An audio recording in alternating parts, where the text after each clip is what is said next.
حضرت معاویہ صحابی ہیں، کاتب وحی ہیں، حضور کے برادر نسبتی ہیں، صالح ہیں، ام حبیبہ بہن ہے ان کی جو حضور کی زوجہ محترمہ ہے، ان کا مقام بہت بلند ہے، لیکن ہم انہیں خلفائے راشدین میں شامل نہیں کرتے، اس لیے کہ ان کا جو خلافت کو اختیار کرنا یا حکومت اختیار کرنا یہ قبائلی عصبیت کی بنیاد پر تھا، باہمی مشورے کی بنیاد پر نہیں تھا۔ لیکن 20 سال تک ان کا دور حکومت ہے اور کوئی خونریزی نہیں، کوئی غارت گری نہیں، کوئی اختلاف نہیں، کوئی بغاوت نہیں، کوئی جھگڑا نہیں، مدبر اس درجے کے تھے۔ اب آئیے آخری سٹیج آئی، حضرت معاویہ کو مشورہ دیا گیا، مغیرہ ابن شعبہ ایک بزرگ صحابی تھے، کہ دیکھیے جناب امیر، مسلمانوں میں اختلاف ہوا، 4.5 سال 5 سال خانہ جنگی رہی، اب اگر پھر معاملہ آپ کے انتقال کے بعد ایسے ہی چھوٹ گیا تو اختلافات ہوں گے، جھگڑے ہوں گے، مختلف دعوے دار سامنے آئیں گے، جنگیں ہوں گی، پھر دوبارہ جو ہے فساد ہو جائے گا، آپ کسی کو نامزد کر دیجیے۔ اور پھر مشورہ دیا اپنے بیٹے یزید کو نامزد کر دیجیے۔ حضرت معاویہ ریلیکٹنٹ رہے، لیکن اس کے بعد انہوں نے مان لیا اور فیصلہ کر لیا۔ یہاں میں چاہتا ہوں کہ بات سمجھ لیں اچھی طرح، اس معاملے میں اگر آپ حضرت معاویہ کی نیت پر شک کریں گے تو مجھے آپ کے ایمان پر شک ہو جائے گا۔ نیت پر نہیں، غلطی ہو سکتی ہے، صحابی ہیں، نیت غلط نہیں تھی، نیت کیا تھی؟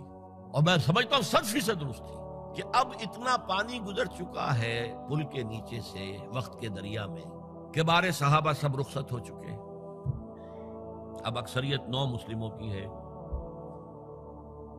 عصبیتیں بھی ہیں، قبائلی عصبیتیں ختم تو نہیں ہوئی، لہذا جب تک کوئی قبائلی عصبیت پیچھے نہیں ہوگی حکومت کے، حکومت نہیں چل سکے گی۔ یہ ابن خلدون کا لفظ ہے، عصبیت، کوئی چیز جو جوڑے آپ کو۔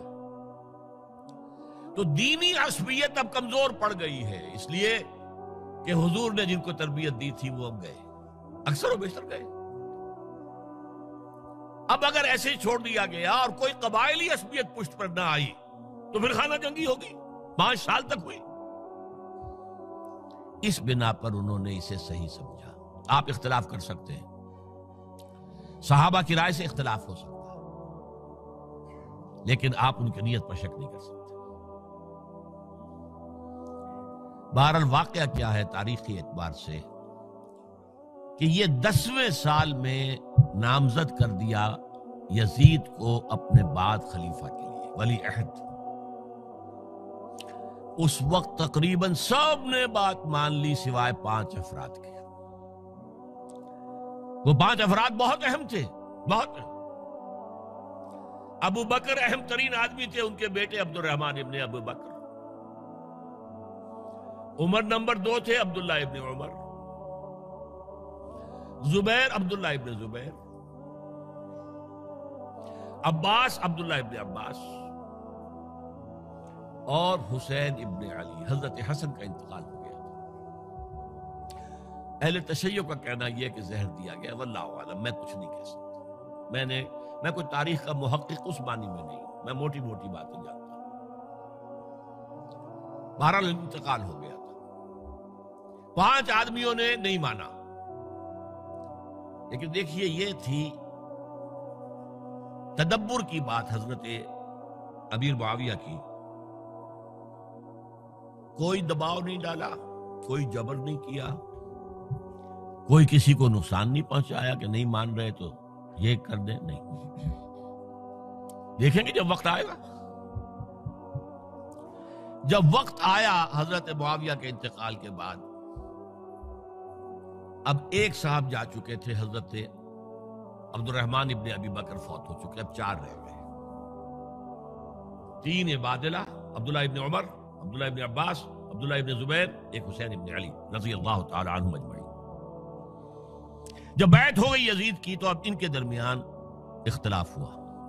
یہ بات اچھی طرح سمجھ لیجئے، تاریخی حقائق، موٹے حقائق کو چھوڑ کر باریکیوں میں جب پڑھتے ہیں تو معاملہ غلط ہو جاتا ہے۔ موٹے حقائق کو سمجھیے، جیسے کہتے ہیں میکرو اکنامکس اور مائکرو اکنامکس۔ میکرو ہسٹری جو ہے، 2 ایک طرف ہو گئے، 2 ایک طرف ہو گئے۔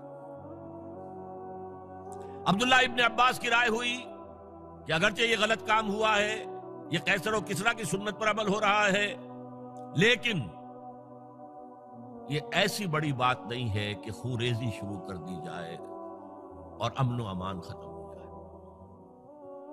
یہی بات عبداللہ ابن عمر کی ہو گئی. یہ دو تو ایک یکجا ہو گئے. مصلحت کہہ لیں جو بھی سمجھے، لیکن نیت پر حملہ نہیں کر سکیں گے آپ. دیانتاً انہوں نے یہ سمجھا کہ اب جب کہ ہو گیا معاملہ تو ٹھیک ہے. حرام مطلق تو کہیں نہیں لکھا ہوا قرآن کے اندر کہ بیٹا نہیں ہو سکتا، کہیں نہیں لکھا ہوا. بہرحال ان دو کی رائے یہ ہوئی کہ اگرچہ کام غلط ہے لیکن اتنا غلط نہیں ہے کہ اس کو چیلنج کیا جائے اور اس سے جو ہے خانہ جنگی شروع ہو جائے اور فساد شروع ہو جائے. دو کی رائے یہ ہوئی کہ نہیں، we have to challenge it come what may. Abdullah ابن زبیر، حسین ابن علی رضی اللہ تعالی عنہما یا عنہم، تو یہ دو علیحدہ. ان دو میں اب اختلاف ہوا. عبداللہ ابن زبیر کی رائے یہ تھی کہ یہی مقیم رہو مکے میں، حجاز میں، مکے اور مدینے میں، یہاں سے ریزسٹنس موومنٹ ہم شروع کریں گے، کیونکہ یزید کی خلافت تو دمشق میں تھی، بہت دور. حضرت حسین کو خطوط آ رہے تھے کوفے سے. کوفہ حضرت علی کا صدر مقام رہا تھا، اور جن سبائیوں نے فتنہ پیدا کیا تھا حضرت عثمان کے خلاف وہ بھی وہیں آباد تھے. انہوں نے خطوط کا تاطا باندھ دیا، آپ آئیے ہم آپ سے بیعت کریں گے اور کھڑے ہوں گے اور مقابلہ کریں گے اور اس یزید کی حکومت ختم کریں گے.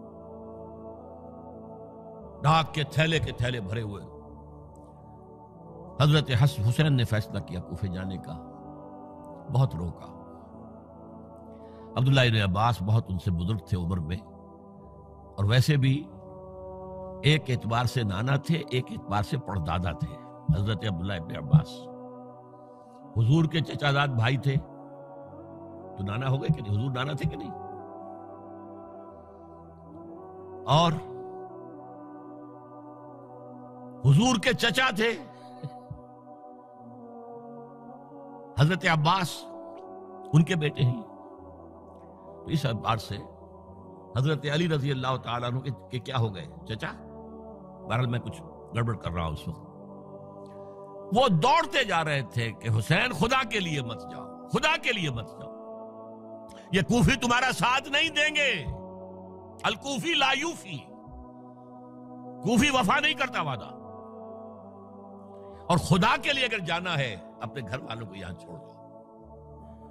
بس حضرت حسین پر رضی اللہ تعالی عنہ جو ایک کیفیت تھی، انہوں نے سب باتوں کو نظر انداز کیا. وہاں ہزاروں لوگوں نے مسلم بن عقیل جو حضرت حسین کے نمائندے کی حیثیت سے پہلے گئے تھے، ان کے ہاتھوں پر بیعت کیا. وہ خطوط آ رہے تو اور بھی بات پختہ ہو گئی. ابھی راستے ہی میں تھے کہ پتہ چلا کہ ابن زیاد گورنر بن کر آیا ہے، اور اس نے جو وہاں پر تشدد کیا ہے اور ڈنڈا برسایا ہے، سب بیعت توڑ کے گھروں میں چھپ گئے. اور مسلم بن عقیل جو ہیں وہ بے یار و مددگار شہید بھی کر دیے گئے. حضرت حسین نے ارادہ کیا کہ واپس ہو جائے مدینے کی طرف. اب مسلم بن عقیل کے بیٹے جو ہیں، وہ عرب کی ایک غیرت ہے، ایک آنر جسے آج کل کہتے ہیں، ہم اپنے باپ کا بدلہ لیے بغیر نہیں جائیں گے. اور حضرت حسین کی شرافت اور مروت، یہ لوگ میرے ساتھ آئے تھے، میرا ساتھ دے رہے تھے، اب میں ان کا ساتھ کیسے چھوڑوں. بہرحال وہ حادثہ فاجعہ ہو کر رہا، اور اس میں سب سے بڑا سبب جو بنا ہے وہ میں چاہتا ہوں جس کی طرف کسی کی نگاہ نہیں گئی. افسوس یہ ہے کہ میرا اس پر جو کتابچہ ہے سانحہ کربلا وہ آؤٹ آف پرنٹ تھا. کوشش تھی کہ آج یہاں وہ پیش کیا جاتا، مختصر ترین، لیکن آپ دیکھیں گے کہ کلیئر ہو جاتی ہے ہسٹری. دو کتابچے ہیں. شہید مظلوم، میرے نزدیک مظلوم ترین شہید حضرت عثمان رضی اللہ تعالیٰ، اور سانحہ کربلا، بہت بڑا سانحہ ہے، اس میں کوئی شک نہیں. حضرت حسین کا صبر اور مثابرت اور استقلال اور شجاعت، یہ مثالی ہے تاریخ کے اندر. اپنے سامنے جو ہے اپنے ایک ایک کر کے چراغ گل ہو رہے ہیں، خاندان سارا ختم ہو رہا ہے، شیرخوار بچے شہید ہو رہے ہیں. وہ تو ایک بچہ بیمار تھا، حضرت علی بن حسین زین العابدین رحمت اللہ علیہ، وہ بچا ہے. لیکن اصل میں شرافت اور مروت جو ہے وہ بسا اوقات اپنی شرافت کی وجہ سے مار کھا جاتی ہے۔ حضرت حسین سے میرے نزدیک یہ ایک اسٹریٹجک مسٹیک ہوئی کہ جب کوفیوں کا لشکر سامنے تھا تو وہاں کھڑے ہو کر ایک ایک کا نام لے گا، فلاں ابن فلاں کیا تم نے مجھے خط نہیں لکھا تھا؟ اے فلاں ابن فلاں کیا تم نے مجھے خط نہیں لکھا تھا؟ سب کے راز فاش کر رہے ہیں، اور دیکھو یہ میرے پاس یہ تھیلے بھرے ہوئے تمہارے خطوں کے موجود ہیں، تم نے مجھے بلایا اور میں آیا۔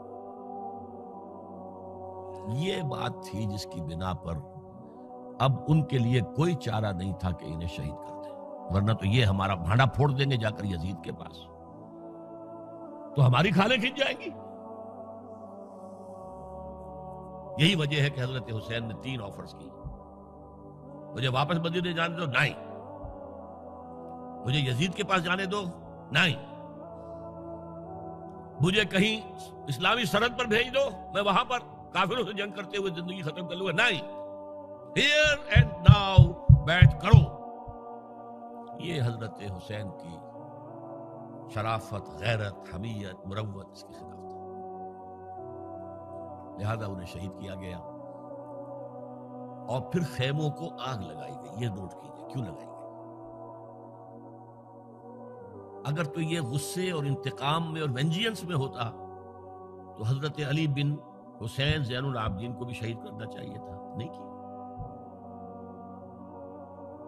اگر یہ اس طرح کا معاملہ ہوتا تو خواتین کی بے حرمتی ہوتی، نہیں ہوئی۔ یہ خیمے کیوں جلائے؟ تاکہ وہ جو ایویڈنس ہے وہ ختم ہو جائے، ہمارے خلاف یہ جو ڈاکومنٹری پروف لیے پھر رہے ہیں، خیمے جلیں گے اور یہ تھیلے بھی جل جائیں گے اور یہ خود بھی جل جائیں گے اور ہم بچ جائیں گے۔ یہ ہے میرا تجزیہ۔ بہرحال اس میں کوئی شک نہیں کہ تاریخ انسانی کے عظیم حوادث میں سے وہ ہے، اور میرے نزدیک حضرت حسین رضی اللہ تعالیٰ عنہ کا اختلاف کر سکتا ہے، جو چاہے کرے، حضرت حسین سے اختلاف کرے اور اتفاق کرے حضرت عبداللہ ابن عمر، عبداللہ ابن عباس کے ساتھ، تب بھی ٹھیک ہے، اور اگر حضرت عبداللہ ابن عباس اور عبداللہ ابن عمر سے اتفاق کرے اور حضرت حسین ان سے اختلاف کرے، تب بھی شک ہے۔ معصوم کوئی نہیں، ہمارے نزدیک معصومیت خاصہ نبوت ہے، نبوت ختم ہوئی حضور پر، معصومیت ختم ہوئی، غلطی ہر ایک سے ہو سکتی ہے اور آپ رائے رکھ سکتے ہیں، لیکن کسی صحابی کی نیت پر حملہ نہیں کریں گے۔ صحابی کی نیت پر حملے کا مطلب کیا ہے کہ محمد صلی اللہ علیہ وسلم تزکیہ نفس نہیں کر پائے، یہ ریفلیکٹ کرے گی حضور کی اس پوری کی پوری جد و جہد پر کہ شخصیت سازی نہیں کر پائے محمد صلی اللہ علیہ وسلم، نہیں، معاذ اللہ ثم معاذ اللہ ثم معاذ اللہ۔ بہرحال یہ ہے تاریخ کے اعتبار سے ہمارے ہاں جو عظیم ترین ذی الحجہ کے مہینے میں حضرت عثمان شہید ہوئے تھے، 28 ذی الحجہ کو حضرت عمر پر حملہ ہوا تھا، 1 محرم کو ان کی شہادت ہوئی تھی، 10 محرم کو یہ سانحہ کربلا پیش آیا تھا۔ یہ ہماری اس ابتدائی تاریخ کے اہم لینڈ مارکس ہیں جنہیں ہم شہادت کے نام سے جانتے ہیں، لیکن میں اب پھر دوبارہ کہوں گا کہ یہ اللہ کی راہ میں قتل ہوئے ہیں۔ وَلَا تَقُولُوا لِمَنْ يُقْتَلُ فِي سَبِيلِ اللَّهِ أَمْوَاتٌ بَلْ أَحْيَاءٌ وَلَكِنْ لَا تَشْعُرُونَ وَلَا تَحْسَبَنَّ الَّذِينَ قُتِلُوا فِي سَبِيلِ اللَّهِ أَمْوَاتًا بَلْ أَحْيَاءٌ عِندَ رَبِّهِمْ يُرْزَقُونَ۔ لیکن وہ شہادت علی الناس کی ذمہ داری جو مجھ پر اور آپ پر ہے، حضرت حسین کو یاد کر لیں، حضرت عثمان کو یاد کر لیں، ان کے لیے کوئی رنج اور غم کا اظہار کر لیں، اس سے کچھ حاصل نہیں ہے۔ حاصل تو یہ ہے کہ شہادت علی الناس کی تیاری کیجئے، اپنی ذاتی زندگی میں آج سے گواہی دیجئے اللہ کے بندے ہونے کی، اپنے عمل میں، اپنے قول میں، اور کوشش کیجئے کہ مل جل کر اس ملک کے اندر وہ نظام برپا کریں کہ جو شہادت علی الناس دین حق کے ایک کامل نمونے کے طور پر دنیا پر حجت قائم کر دے کہ دیکھ لو اپنی آنکھوں سے، یہ ہے وہ دین حق جو محمد لے کر آئے تھے۔ اللہ تعالیٰ مجھے اور آپ کو اس کی توفیق عطا فرمائے۔ باقی یہ کہ یہ کیسے ہوگا، اس پر تو میری کتابیں پہلے بھی تقاریر میں کر چکا ہوں، وہ منہج انقلاب نبوی وغیرہ وہ ہے، ان کا مطالعہ کیجئے۔ بارک اللہ لی ولکم فی القرآن العظیم ونفعنی وإیاکم بالآیات والذکر الحکیم۔